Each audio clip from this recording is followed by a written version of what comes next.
This is for Palestine, Ramallah, West Bank, Gaza. This is for the child that is searching for an answer. This is not just a war over stolen land. Why do you think little boys are throwing stones at tanks? And we'll never really know how many people are dead. They drop bombs on innocent girls while they sleep in their bed.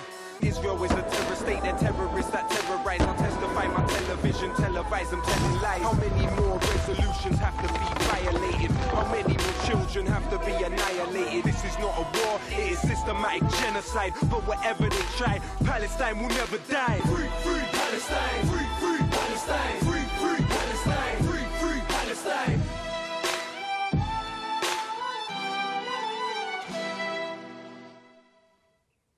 Hello, I'm Chris Williamson. Hola, soy Chris Williamson y esto es Palestina Desclasificada, donde destacamos la lucha por liberar Palestina y exponemos los frenéticos esfuerzos del régimen sionista por influir en los políticos internacionales y la opinión pública global. En el programa de hoy conmemoraremos el aniversario 47 de la Revolución Islámica en Irán, que llevó a la caída del brutal régimen del Shah el 11 de febrero de 1979. Irán ha sido un baluarte contra el proyecto del llamado Gran Israel y un faro en la lucha contra el imperialismo occidental desde entonces. Así que en nuestro primer informe, Latifa Abu Shakra rememora aquellos tumultuosos y trascendentales acontecimientos de hace 47 años.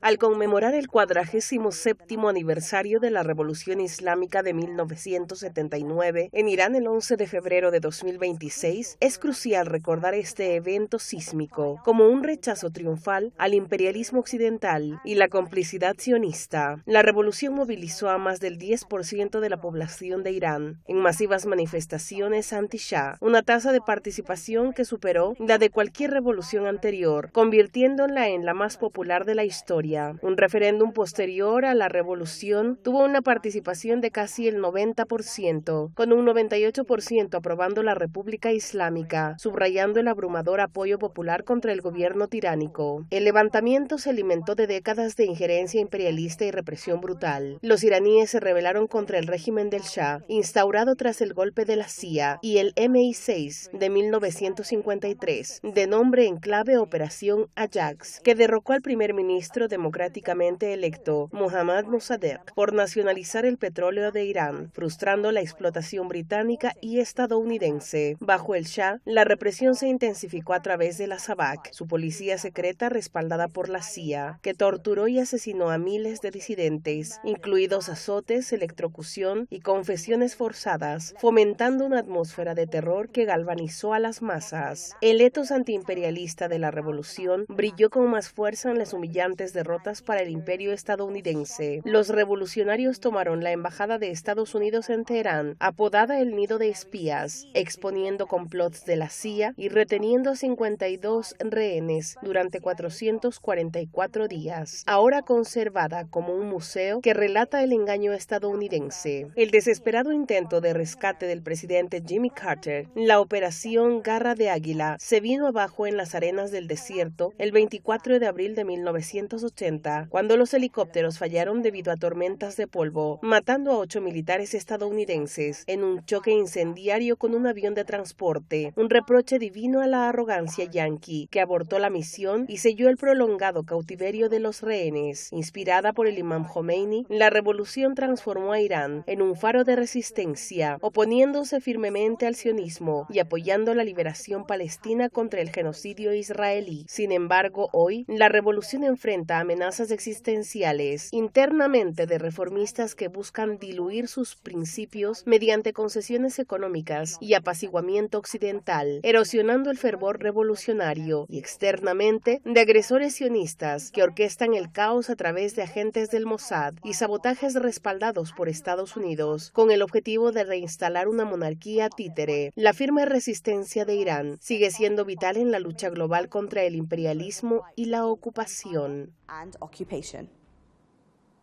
As usual, I'm joined in the studio. Como de costumbre, nos acompaña en el estudio nuestro experto residente David Miller, considerado ampliamente como el académico crítico de Israel más destacado en el Reino Unido. David es investigador principal en el Centro para el Islam y los Asuntos Globales de la Universidad Siam de Estambul y es codirector del organismo de control de los grupos de presión Spin Watch. Miriam Sherabati se une hoy como nuestra colaboradora invitada. Es analista política y periodista especializada en la liberación árabe, el poder blando y la colonización de la identidad cristiana en todo el mundo árabe. Bienvenidos al programa. David, nuestro informe allí decía que la revolución islámica fue la más popular de la historia. Es una afirmación audaz. ¿Cuál es su evaluación? Bueno, es una afirmación audaz y también es cierta. No lo sabía hasta hace poco. Y si miras las cifras, el 10% de la población participó en la revolución, que es más que en la revolución bolchevique, más que en el derrocamiento de Somoza en Nicaragua, más que en Cuba y por supuesto más que en el alzamiento de Pascua de 1916. Así que esta es una revolución genuinamente popular, como muestran todas las fuentes. Y por supuesto ves las enormes multitudes allí en las fotografías que hemos visto en el reportaje. Es un testimonio de la voluntad del pueblo iraní, por supuesto, pero también es un testimonio de la brutalidad del régimen del Shah y de la Sabak y de la tortura que se infligió a la población iraní con el respaldo de Estados Unidos y por supuesto del Reino Unido.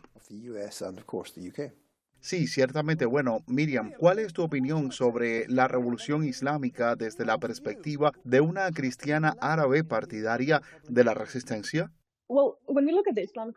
Bueno, cuando miramos la revolución islámica, creo que muchas veces se percibe únicamente como desprovista del tejido social de Irán. Irán mismo no es solo un país islámico en términos de tejido social, ¿verdad? Hay una buena cantidad de cristianos, hay una buena cantidad de zoroastrianos y otros, kurdos. Y cuando miramos la revolución, podemos ver que el tejido social estaba en contra del Shah. No fueron solo los musulmanes los que se alzaron contra el Shah, fue todo el tejido social. Y hay muchos relatos documentados de clérigos cristianos que se alzaron diciendo, sí, esta revolución es algo que queremos. Porque en el corazón de esta revolución no está solo la escala de valores islámica que se puso frente a la versión de los explotadores imperialistas donde la gente es continuamente oprimida, sino que lo que se recuperó es la idea de cómo defendemos nuestra humanidad frente a la creciente codicia humana, ¿verdad? Y eso se tradujo en el Islam, remontándose al Imán Hussein y a Karbala. En el cristianismo también podemos remontarlo a la idea de la resurrección. ¿Cómo nos resucitamos como seres humanos frente a nuestra codicia naturalmente creciente y frente a la codicia del mundo después de que el cristianismo ha caído muy lejos, desprovisto de los valores de Cristo? Así que creo que la revolución islámica es, en términos de realidad, mucho más que solo islámica. Es una revolución humana y es una de las revoluciones más fundamentales en la historia de la humanidad.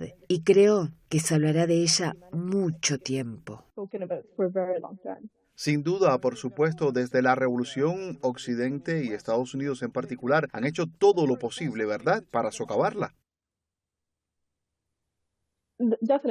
Definitivamente, lo que hace la revolución es que socava los cimientos de la escala de valores que han tratado de establecer para la gente, la filosofía en la que viven sus vidas, los cimientos de cómo deciden qué quieren y cómo lograrlo, ¿verdad? Y lo que hizo esta revolución fue decir, esperen, lo que queremos lograr primero es la versión más humanista de lo que podemos ser como humanos, y luego veremos qué tenemos y qué podemos hacer con ello. Pero el momento en que esto empieza a infringir nuestra humanidad, entonces debemos detenernos y mirar atrás. Y eso es prácticamente lo que hizo la revolución islámica. Y lo que hizo aún más es que bajo sanciones, bajo ataque, fue capaz de sobrevivir, ¿verdad? Y esa es también una de las cosas que amenaza al imperialismo estadounidense en la región. Porque no solo sobrevivió, floreció. Y la gente adoptó la manera en que luchó por su derecho a sobrevivir sobrevivir como un manuscrito, ¿verdad? Y no como una imposición de acción condicionada a si haces lo que te decimos te daremos algo. No, ese no fue el caso por el cual los valores centrales de la revolución islámica florecieron. La razón por la que floreció es que respondió preguntas y dio respuestas a formas de fabricar la supervivencia frente a un tiempo donde siempre estaba condicionada o amenazada por la vida y la muerte, o la existencia básicamente de las drogas. Y ciertamente, bueno, David, recuerdo, ya sabes, en su día, el asedio de 444 días a la Embajada de Estados Unidos, donde el personal de la embajada fue retenido como rehén. Cuando estabas en Irán, fuiste a la antigua Embajada de Estados Unidos. ¿Puedes contarnos qué viste allí? Sí, así que viste en el reportaje imágenes del exterior de la embajada, ahora convertida en un museo de un nido de espías. Lo llaman Museo del Espionaje. Y sí, es fascinante. Todas las cosas que estaban dentro de la embajada en ese momento se conservan, incluida la estación de la CIA. Y hay una especie de habitación dentro de una habitación hecha de bloques de vidrio, que es donde mantenían sus reuniones seguras para comunicarse con Washington. Y cuando los estudiantes llegaron allí, intentaron entrar y fueron retenidos en la puerta durante 2 horas y media. Y en esas 2 horas y media estaban negociando si entrar o no. El personal de la CIA en el primer piso de la embajada estaba destruyendo todos los documentos. Sí, y luego ellos entraron y tomaron la embajada. Retuvieron cautivo a todo el personal durante todo ese tiempo. Y pacientemente, estos eran estudiantes, recuerda, pacientemente reconstruyeron todo el material destruido y lo publicaron en una serie de libros, creo que 29 o 30 volúmenes de libros de la correspondencia secreta de la CIA dentro de la embajada. Fascinante. Fascinante y una hazaña increíble, ¿verdad? Hacer eso, pero Miriam, ¿cuál era la visión de Hezbollah sobre la revolución islámica?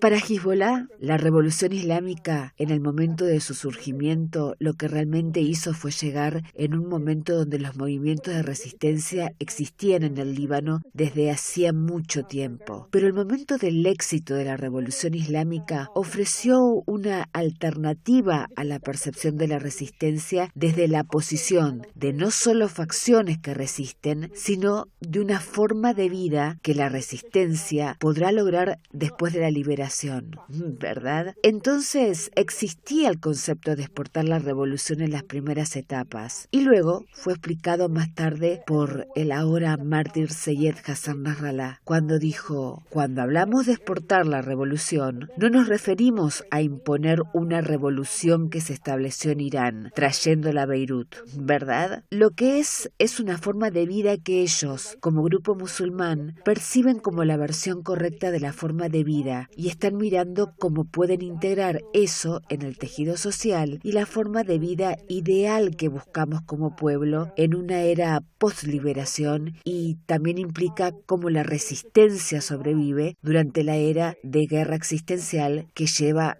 ya unas décadas. Por supuesto, sí, quiero decir, David, me pregunto si podrías decir si se pueden extraer lecciones hoy del fallido intento de rescate de Jimmy Carter para el personal de la embajada que estaba retenido en ese entonces, allá en 1980. Fue una derrota catastrófica para los estadounidenses que evidenció una clara sobreextensión imperial y una profunda arrogancia, la ibris del imperio estadounidense en aquel momento. Y por supuesto vemos algo similar a eso en los eventos actuales que vimos. Vimos, por ejemplo, cuando intentaron lanzar esos ataques terroristas, los ataques terroristas respaldados por el Mossad y la CIA los días 8 y 9 de enero de este año. Y parece que lo que sucedió fue que fue frustrado en gran medida por el hecho de que la República Islámica pudo monitorear las subidas y descargas de Starlink y pudo, por lo tanto, localizar y arrestar a todas esas personas que tenían Starlink y que obviamente, ya sabes, se comunicaban con agencias de inteligencia externas. Lo mismo ocurre, creo, con esta aparición masiva de la flota, el grupo de batalla Lincoln en las aguas tropas cerca de Irán como una forma de amenazar a la República Islámica. Y por supuesto lo que parece haber sucedido es que con la tecnología satelital china, ahora es evidente que el gobierno iraní puede apuntar a barcos en movimiento con gran precisión. Y eso, por supuesto, los lleva a preguntarse si deberían realizar el ataque. Y por supuesto, esa es una especie de sobreextensión imperial muy similar, creo, a la que vimos allá por 1979-1980. Sí, exactamente. Bueno, Miriam, ¿qué crees que debería hacer ahora el eje de la resistencia y la República Islámica para derrotar al sionismo?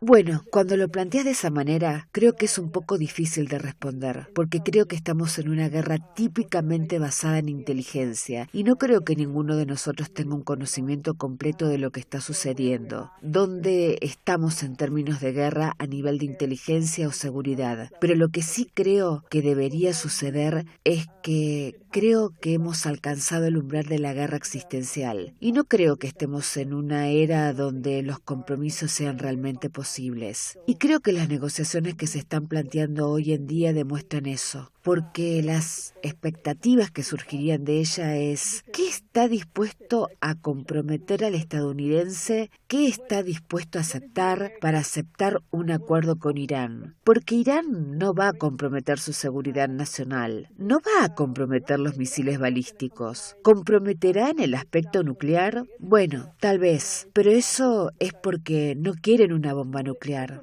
¿verdad? Eso se ha establecido así, que están diciendo, bueno, hemos obligado a los iraníes a renunciar a una bomba nuclear que nunca quisieron. ¿Allí? No, por supuesto, es algo a lo que nunca aspiraron en primer lugar. Así que eso no es realmente... Hay voces, por supuesto, que sugieren que, ya sabes, quizás deberían buscar adquirir un disuasivo nuclear. Y si tuvieran uno, entonces, ya sabes, tal vez no estarían bajo la presión que tienen de Estados Unidos y otros aliados occidentales. Pero veremos cómo se desarrolla eso en los próximos meses y años, por supuesto. Pero ahora vamos a pasar a nuestro siguiente informe que examina la colaboración previa entre la entidad sionista y la SAVAK, la temida policía secreta de Irán bajo el Shah.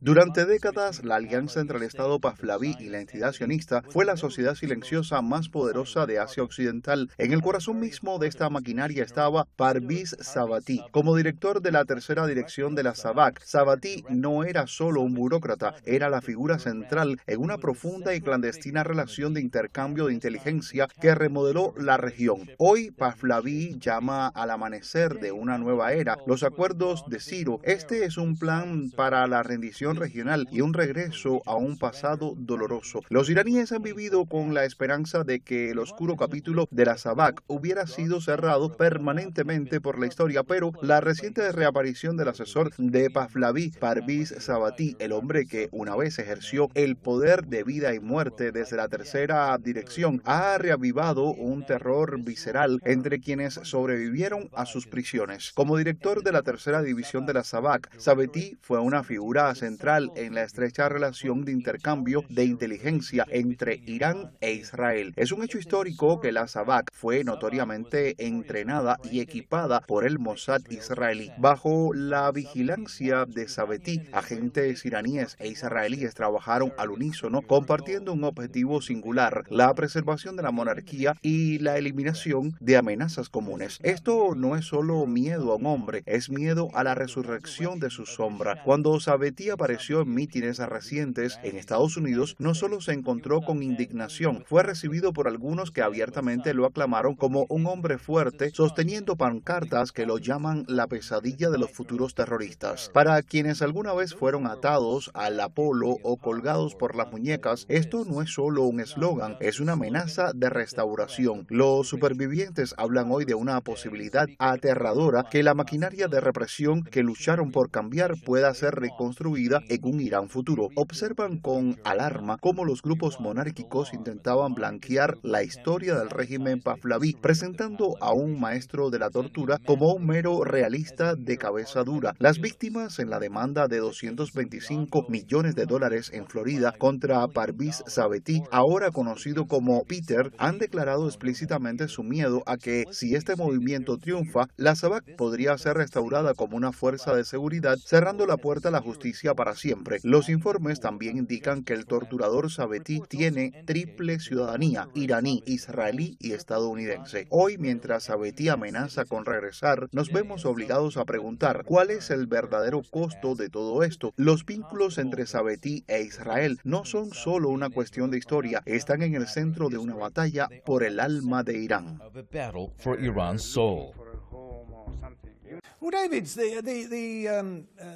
Bueno, David, la agencia de seguridad e inteligencia conocida como SAVAK bajo el Shah sigue siendo ampliamente odiada, ¿verdad? En Irán, incluso entre los opositores a la República.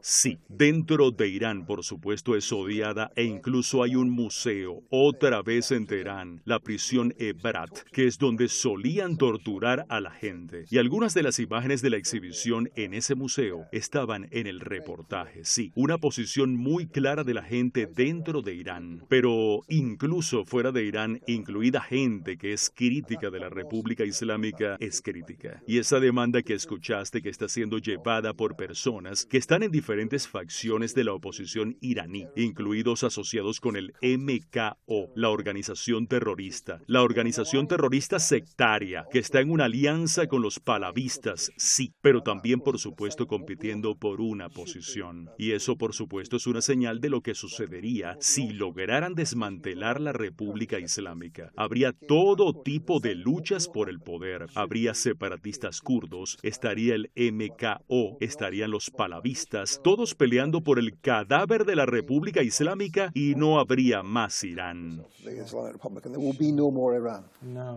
No, ciertamente. Bueno, Miriam, el SAVAK fue realmente abastecida por el Estado sionista, ¿verdad? Sí, efectivamente. Estaba totalmente. Fueron entrenados totalmente por el Mossad y, en mi opinión, eran en realidad el brazo operativo del Mossad en Irán. Así que básicamente eran el Mossad operando a través del personal iraní sin la capacidad de tomar decisiones. Las decisiones se tomaban en Tel Aviv. No, ciertamente. Bueno, David, ¿qué crees que los sionistas esperan lograr con estos ataques terroristas contra Irán?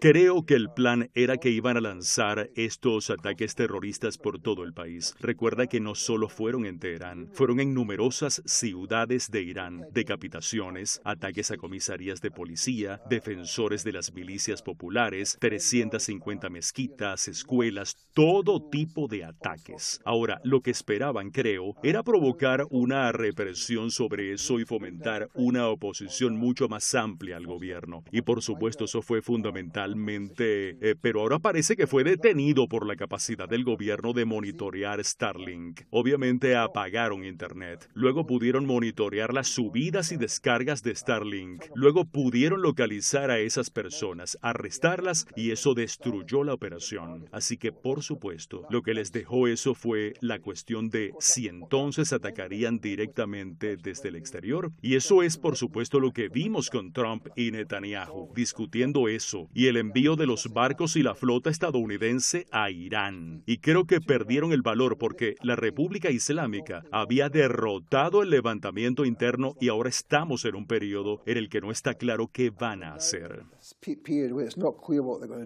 No, ciertamente, por supuesto, tenemos una versión muy parcial de los hechos, ¿verdad? De los medios corporativos en este país realmente y en todo el mundo, una posición completamente falsa. Sí, ciertamente, Marian, en tu opinión, ¿qué pasará en el Líbano si cae la República Islámica? Es una pregunta interesante. Creo que la República Islámica como país, si no logra enfrentar al imperialismo, eso significa que toda la región ha fracasado. No creo que sea una guerra de seguridad nacional en el sentido de que solo apuntará a Irán. Creo que es todo el espectro de personas que se enfrentan a la agresión imperialista y eso significa toda la región que ha sido parte central del eje de la resistencia. No me gusta llamarlo un eje realmente, porque creo que es una forma de vida, es una elección de mantenerse en pie y luchar contra los estadounidenses y entender que ellos no son nuestro destino. Nuestro destino no es estar sometidos a los estadounidenses. Así que realmente no es un eje donde Irán tiene la capacidad de tomar decisiones en cualquier otro lugar, sino que es en esencia una forma de vida, la elección de enfrentarse a los estadounidenses en ese sentido. Y al hacer eso, Irán, si cae, es la punta de lanza, lo que significa que todos los demás ya han caído. Así que, si me decís que Irán, Teherán, la República Islámica, ha caído, o no estamos aquí ya, o nos convertiremos en otra Siria, ¿verdad? Donde encontraremos terroristas caminando por ahí, o como en Cisjordania, donde las fuerzas de ocupación israelíes capturan a cualquiera y ya sabes, torturan. Bueno, lamentablemente hemos llegado al final del tiempo que teníamos hoy. Quisiera agradecer especialmente a nuestra invitada Miriam Sharabati. Si desean ver más de nuestro contenido, pueden seguir el programa en X, Facebook, Rumble y Telegram y reservar una cita para acompañarnos nuevamente en Palestina Desclasificada la próxima semana, cuando regresaré con David Miller con más revelaciones e información que no encontrarán en los medios corporativos. Hasta entonces me despido de todos ustedes. Adiós. Until then, this is Chris Williamson saying bye for now.